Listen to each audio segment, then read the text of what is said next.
आपकी ideal portfolio creation कैसा होना चाहिए, किन कैटेगरीज को पिक करना चाहिए करंट मार्केट सिनेरियो में? क्योंकि आजकल एक इन्वेस्टर के पास म्यूचुअल फंड इन्वेस्टमेंट के हिसाब से भी इतनी सारी चॉइसेस हैं, इतनी सारी कैटेगरीज हैं कि कंफ्यूजन होना भी वाजिब है।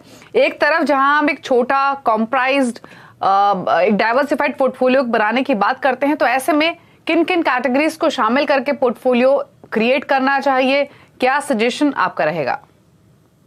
दीपाली जी नमस्कार, गुड इवनिंग। सो बेसिकली जैसे आपका क्वेश्चन है फ्रॉम मार्केट सिचुएशन पर्सपेक्टिव, ये जहन में बिठाना इन्वेस्टर को बहुत ज्यादा जरूरी है कि जो भी स्थिति मार्केट की है, आज पीक्स पे है मार्केट्स, वो एक कारण है।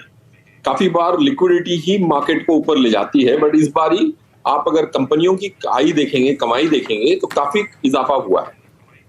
निफ्टी की जो अर्निंग्स हुई लास्ट फाइनेंशियल ईयर 830-840 हुई, एक एडजस्टमेंट करने के बाद एक्सिस बैंक की, जो सिटी बैंक की कंज्यूमर बैंकिंग का बिजनेस टेक ओवर किया, तो अगर 830 रुपए की अर्निंग हुई, 772 से 7-8% का इजाफा हुआ।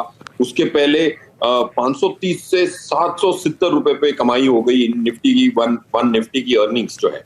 तो अर्निंग्स इतनी बड़ी है कि वैल्यूएशन इतना नहीं बढ़ा, मार्केट बढ़ी। 1.5 साल मार्केट ने कुछ नहीं किया।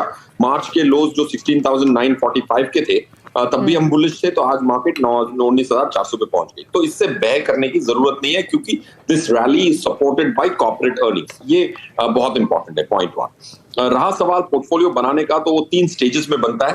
पहले होते हैं एसेट लोकेशन। एसेट लोकेशन मेरे हिसाब से, अगर इंडिया की ग्रोथ स्टोरी पे अगर आपको विश्वास हो, और मेरे हिसाब से विश्वास होना चाहिए, बिकॉज ग्लोब ट्रबल में है, इंडिया ट्रबल में नहीं है, और इंडिया की जो डेमोग्राफिक्स है वो सपोर्ट करेगी for years to come, if not decades. तो 70-80% इक्विटी में रखें for your long term monies. ये बहुत इंपॉर्टेंट है। अगर ये नहीं है, इंडियन हाउस होल्ड्स में 20 से 30% ज्यादा की इक्विटी नहीं है, मोस्ट एग्रेसिव हाउस होल्ड में भी नहीं है, तो उसको 70-80% पहुंचाना एक बहुत बड़ा इंपॉर्टेंट कदम हो जाता है। पॉइंट 2 फिर होता है कि प्रोडक्ट कौन से चुने। प्रोडक्ट मेरे हिसाब से ना तो पीएमएस चूज करने चाहिए, ना तो स्टॉक्स चूज करने चाहिए। म्यूचुअल फंड के माध्यम से ही आप अपनी इक्विटी की पूरी एपेटाइट को क्लोज कर सकते हैं। फिर लास्ट में आता है तीसरा स्टेप, जो दीपाली जी आपका प्राइम क्वेश्चन था, कौन सी कैटेगरीज चुनूं।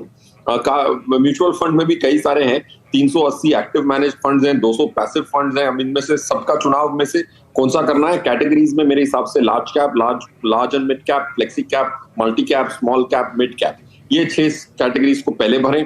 फिर उसके बाद भी अगर आपके पास पैसा बचा रहे तो थोड़ा कॉन्ट्रा आप इंक्लूड कर सकते हैं, डिविडेंड यील्ड इंक्लूड कर सकते हैं करंट स्थिति में। तो ये 8 कैटेगरी में सीमित रहें, पहले 6 को भरें, फिर उसके बाद ये 2 पेरिफेरल कैटेगरीज में करेंगे, तो एक वेल डिवर्सिफाइड पोर्टफोलियो बनेगा। और सेक्टर फंड्स नहीं होंगे उसमें, सेक्टर फंड्स नहीं होंगे तो रिस्क सीमित रहेगा और रिटर्न हेल्दी रहेगी।